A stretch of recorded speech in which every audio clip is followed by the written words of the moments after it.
a brief word from the Shiur Torah today to take with us. We're Parashat Shlach Lecha. We are seeing the story of the spies this week.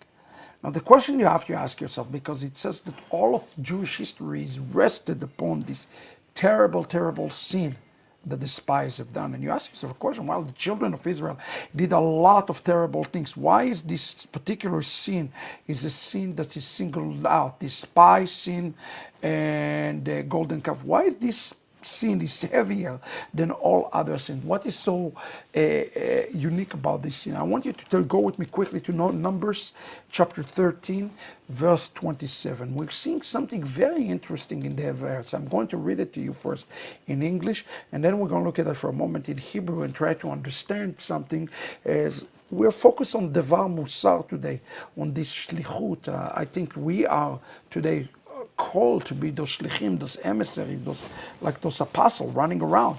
And what amazing! We just had the shlichim, all the shlichim in Dominican Republic, and look at the reaction. Look what it says. It says, this is what they told him to Moses. They came back. You remember they came back from the land and said, we came to the land that you have sent us to. It does indeed flow with milk and honey, and it have great fruit. Okay, Eretz Zavat Chalav Udvash. Now it says, wow, it's a great land. It's a great land, but it's filled with milk and honey. Now, I want you to pay attention to what the Hebrew actually teaches us in this verse. Because what the Hebrew says, it's not saying exactly that. It says, and they told him. Now, remember what I spoke about in Psorah Iconic COVID-19. There are different words in the Hebrew language to tell something to somebody, okay? You can tell something to somebody on a third person, you can tell something through a rumor, and you can tell something that you have experienced, which is something that is found right here. It's inside your heart. It's something that you heard and experienced.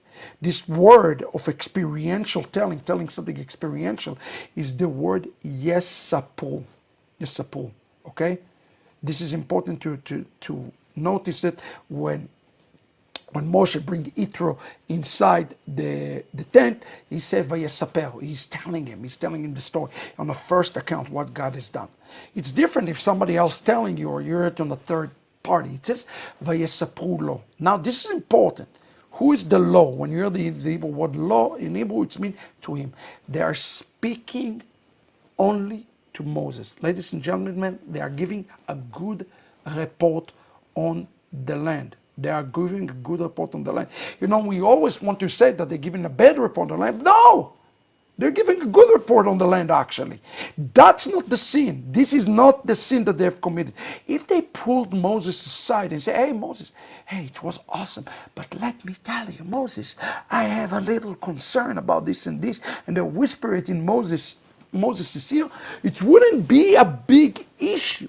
You have to understand that we have doubt, we have concern, we have insecurities. That's not the issue today, that they spoke against the land. The key of understanding the spies and what took place with the spies found in the next word in the Hebrew. The next word in the Hebrew says, Vayomru banu el haaretz. Now, Or HaChaim come and explain to us something very important. Notice the word lo in Hebrew means they're speaking only to Moses. But now the sentence in the Holy Tongue is shift, and we went from the law, mean to speak to an individual directly to Moshe Rabbeinu. It says Vayomru, they are speaking not to Moses. Guess who they are speaking to? They are speaking to the people. This is something that you have to understand what the Hebrew said. He says, they spoke to Moses, this is what Or HaChaim explained, they spoke it to Moses in such a way so that the people will be able to hear, and in that way they broke the unity and the emunah and the faith among the people of Israel. Listen to what Or HaChaim said. He said, in this way we will understand that they made sure that the people, all of Israel, would hear the voice of their voices, not just Moses. What is the Musar here? What can we take from this? Beloved, emunah is something that can be spread or can something that can be crushed? When we think about emunah, we think about something that we are to do individually. It's something that we do, well, this is my faith, this is your faith, this is my faith. We don't think about emunah as something that is corporate faith. What Torah come to teach us here is something important. Emunah, beloved, is not just something that you say, I believe and I do on myself. Emunah is something, a true emunah is something that can be built as a community and can be broken as a community. The issue was not that they had doubts, beloved. Or Chaim is right. The issue was that they were there spreading the word that caused the emunah of others to shudder. Think about it. We all do it today. We go outside and we speak about the gloom and doom and all the tsuras and all the trouble. What does it do to people around us? It's called people around us to lose emunah. Be careful in those days ahead, friends, not to speak about the gloom and doom and not to think about things that will shake in people emunah. And you see here, Caleb says, Vayahas Caleb et ha'am el Moshe. Who is he speaking to? You notice he's not speaking to Moses first.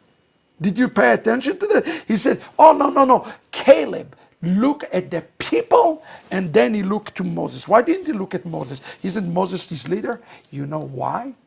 Because he was speaking directly, beloved, to what the spies were doing. The spies were like looking at Moses, say, hey, Moses, let's open the tent a little bit wider. And then let's read. And let me tell you about this terrible thing. You follow what they're doing? You following what they're doing? They're not really speaking to Moshe Rabbeinu. They wanted to have the audience of the people. So what Caleb did was all so great, because Caleb in his greatness spoke to the people in order to restore. And here he said, Olev and Ale. Again, what is it? It's in plural. So he is the entity of restoring the emunah. And this is the words that we need to say today. Ale na'ale ve'yarashnu. We're going to ascend and we're going to inherit this land together. I pray today, in the name of Yeshua, upon all of you, Ale na'ale ve'yarashnu. We will go up, we will ascend, and we will reach the inheritance of these last days.